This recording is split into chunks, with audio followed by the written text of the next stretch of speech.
Hey everyone, welcome to Beach Investing. I'm your host, Andrei Angelkovski. We're here in East York in front of the bungalow that you guys are familiar with seeing, and inside we're on our way to creating a very, very unique bungalow in East York. I don't think I've seen one like it yet. And Jeff Reed is the main man on this project, and we're going to go inside to show you just how to create value when you're flipping a house. Okay, so why don't you come on in and we'll show you how it's done.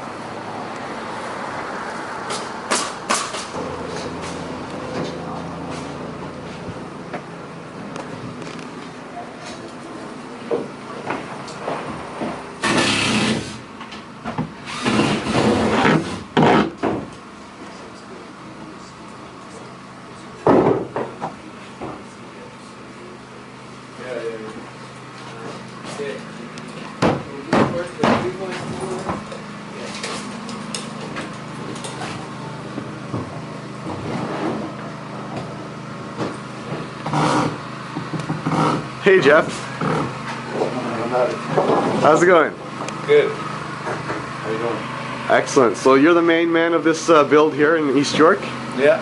You're turning this bungalow into a very unique one? Yeah. So what we want to talk about today is how to create value in your flips. Okay, good question. One thing that we like to do right off the bat is make it feel as big as possible. We always have an open concept kitchen living, and the first thing that I do when I design these houses is I look at where the source of the sun is. On this house we've got eastern exposure, so I like to point my kitchens to the east and have the morning sun coming into the kitchen. This house before had 8-foot ceilings. As you can see, we've done a considerable amount of framing up top in order to get 13.5 feet, so it's big as possible. We cram as many bedrooms as we can inside and as much light. This floor has 2 bedrooms and the basement has 2 bedrooms. If somebody wants to sever up and make it into a basement apartment, we're doing everything as per building code for severing that into a different occupancy. So we're opening our market to as wide as possible. And you can see over here we've added a big skylight. The zoning wouldn't allow us to put windows on the south side, but light is so important. Everybody wants a lot of light, so we've actually got a great big 4-foot by 4-foot skylight here.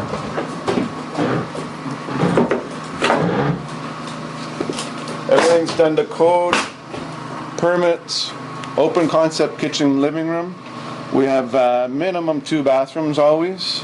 We've got a little den or bedroom here, and ensuite, proper ensuite for the master, as well as a separate bathroom for everybody else to use, and laundry on every single floor.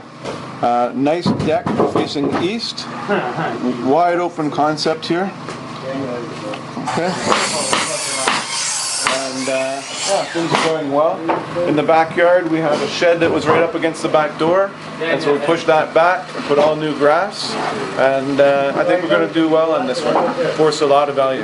Okay, so Jeff, so what are the main features here that you've created to add significant value over and above what the average person does on a flip or in a bungalow for that matter in East York? Sure. Definitely the high ceilings. Lots and lots of light, that's really, really important. So cathedral ceilings. Cathedral ceilings. Yep. The basement ceiling height was around 6'2", it's now 7'5". How did you do that? We lifted the entire house on jacks and we put a new foundation underneath. Okay. Okay. So higher ceilings all throughout, really as much light as we can allow into the house as possible. So by adding a skylight, by adding larger windows, and even those triangular windows which are at both ends of the house, right? Yep. Okay, that brings the light right up to the 13.5-foot ceilings. And we're going to have a beautiful stone finish with cedar accents out front. So curb appeal is number 1. Try and drag the audience inside. And as soon as they come in, we'll have a couple little techie things, little technological surprises that will just get the people so that they're really happy as soon as they come in. And it's something that drives their focus into the cathedral ceilings. Okay.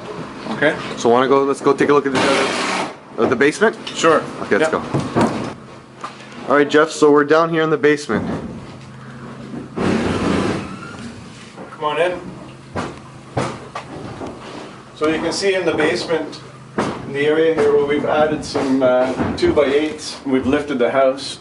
The last video that we showed here, the ceilings were quite low, and we were able to achieve another 13 inches in height by adding those 2x8s underneath the house when we jacked it up. Another thing that I want to point out, aside from having these nice high ceilings, which forces a lot of value, we've got 2 more bedrooms down here. So in a little bungalow, we've got 4 bedrooms. We're making it really easy here for the end user. If they want to make this into a separate legal basement apartment, they can. That opens it up to a really wide market. They could put a nanny, or they could put an older family member downstairs here. And another thing that I want to point out is tidiness. Way to find good trades. This furnace was a real challenge to get in between the 2 bedrooms here. You can see that this is all parallel. We don't have very large bulkheads in the ceiling, so you get that nice high ceiling feeling. And even though we've got forced air heating and we've got air conditioning outside, we're not compromising a lot of bulkheads in the basement. So we try and keep that as small as possible. Every square inch of volume counts. Okay, and so we spent the time and the money on getting a brand new furnace. Don't leave your old furnace around, it's an eyesore. And we'll be able to get this furnace room really tight and have a good sized bedroom in the basement, which is key. Yep. Over to my right here, something that we come across a lot of time on flips is a neighbor had an issue with a window that we had here, and it was opposite a gas meter, and he was concerned for safety if you ever had a fire, if the fire went out the window. And so I listened to him, and without hesitation we moved it over 4 feet. The neighbor's really happy, and we're going to the committee of adjustment on another house across the street. As soon as I went over to the neighbor, he signed that we could go to the committee. He was on side. He didn't have a problem because he could see that we were the type of contractors that listen and that would work with him, and we haven't had any issues with the neighbor there. So a little task like this that costs us a couple $100 to move a window, we'll do that no problem in order to keep the neighbors on our side, because karma goes a long way, and sometimes we might need to have them on our side in the future. So it didn't hurt us at all. We still have window, and we still have egress, and we still have light coming into the bedroom. But you can see that we're really holding out for the good trades here. The quality of the workmanship, there's no little gaps. He's taped up the joints here. No extra bulkheads. Really happy with the workmanship on this job. You can see that the wiring's nice and level and straight. Okay, when you have good trades, the other trades like to work with good trades, and so you're going to have a high quality finish here. Okay, you can see the windows, if you recall from the previous video, are about 12 inches higher than the original windows that were in this house because of the fact that you raise a house. When we raise a house, we look to determine whether it's brick outside or it's wood stud. When we bought this house, we found that it was wood stud exterior, so therefore we can, rather than going down and spend $30,000, we spent $6,000 and we lifted the house in about 3 or 4 days. Okay, that gives us a lot more windows. These windows on the south side of the house are key for comfort downstairs and key for egress as well. Okay, so you can see we got a lot of trades on the job site today, so things are a little bit messy, but each trade when he's finished puts his garbage in a corner like this, or we provide garbage cans that go straight out to the bin. Okay, and that's another way that I can tell if the trade is a good trade. When we're trying to force value out of these flips, we want to be using really good, really tidy trades that respect one another. Okay, we've got laundry over here.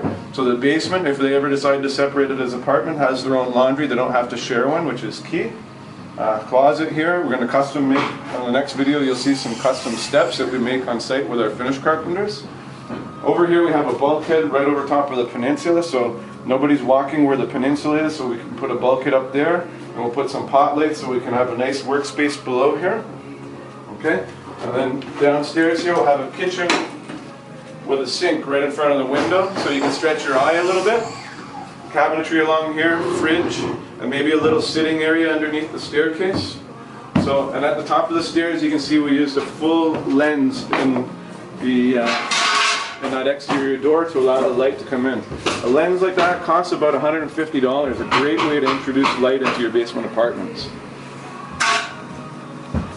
Okay, stay tuned. Jeff J. Reed. Thanks, Jeff.